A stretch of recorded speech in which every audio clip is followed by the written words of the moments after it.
কিরে, আল্লাহ খোদার নাম কি ভুলে গেছস? নামাজ কালাম কি পড়বি না? নামাজ না পড়লে রোজা রেখা লাভটা কি?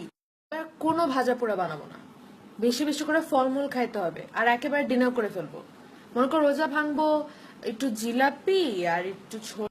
একটা কাজ দিছিলাম তোকে, পানির বোতলগুলা ভইরা ফ্রিজে রাখবি, কিন্তু না, তুই একটা কাজও পারলি না। কিন্তু সমস্যা নাই, তুই এখন গরম রোজা খাইস। সেহরি করতে বাইরে যাবি মানে? আজকাল দেশের অবস্থা ভালো না, এসব প্ল্যান ট্যান বানাবি না। তুই যা দুধ কলা ভাত এসব খা, না ঘুমাইতে যা। এসব হিন্দি গান দেখা বন্ধ কর, রোজা হালকা হয়ে যায়। ফোনে এই সমস্ত আজেরা ফালতু জিনিস না দেখে একটা সূরা মুখস্থ কর, কাজে দিবে। এই বছর যদি তুই পিৎজা হাট গেছস দেখিস, তোর খবর আছে।